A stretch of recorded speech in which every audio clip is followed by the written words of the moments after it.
Pordenone Pensa fa tappa nella splendida cornice del Salone Abbaziale di Sesto Reghena. L'ospite è il giornalista e scrittore Luca Telese che presenta il suo ultimo libro. Allora, Luca Telese, Gioventù, Amore e Rabbia. Cosa racconta in questo libro?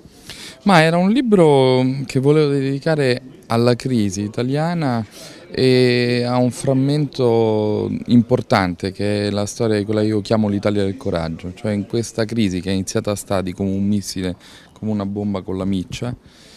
Qualcuno è stato toccato prima, ma non ce ne siamo accorti. Allora sono tornato a raccontare quelle storie e in più ci ho aggiunto il racconto di come è cambiato in questi 25 anni che lo frequento il mestiere di giornalista. Era la professione dell'eccellenza, è diventata la professione simbolo della precarietà.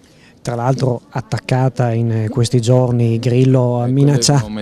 Sono medaglie, più ci insultano vuol dire più che stiamo lavorando meglio, perché in questi anni possono dire quello che vogliono, ma tutti questi giornalisti brutti, sporchi, cattivi, di sinistra, di destra, di centro, ognuno ha portato un frammentino di verità. Io non so se uno va all'estero e si guarda un giornale tedesco oppure francese, sono 1000 anni avanti indietro rispetto a noi, lo dico con orgoglio. Noi abbiamo raccontato in una crisi difficilissima tutto, non c'è uno scandalo, non c'è una cosa, da Grillo, il PDL, il PD, cioè fateci delle critiche e diteci che cosa abbiamo mancato, perché secondo me questi insulti dei politici sono delle medaglie. L'ultima cosa velocissima, hai una posizione controcorrente riguardo al finanziamento pubblico dei partiti? Sei andato a vedere? Sì, perché mi pare che siamo in una febbre per cui rischiamo di buttare con l'acqua sporca anche il bambino. Allora in questi anni io, come tanti altri colleghi, abbiamo scritto veramente di tutto contro la casta, però se alla fine il risultato è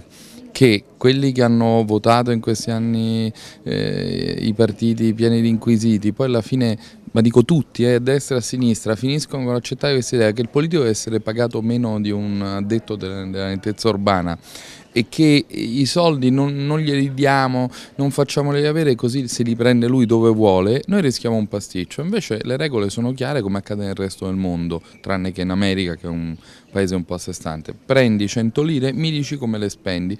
Questo è il rendiconto, le ho spese per fare i manifesti, le ho spese per fare un referendum e io voglio che i partiti possano fare un referendum se c'è una cosa sbagliata, vogliono che possano attaccarsi 4 manifesti, certo non ci devono comprare non so, le cozze pelose o la biancheria intima, quindi è una cosa così semplice. Invece cosa accadrà?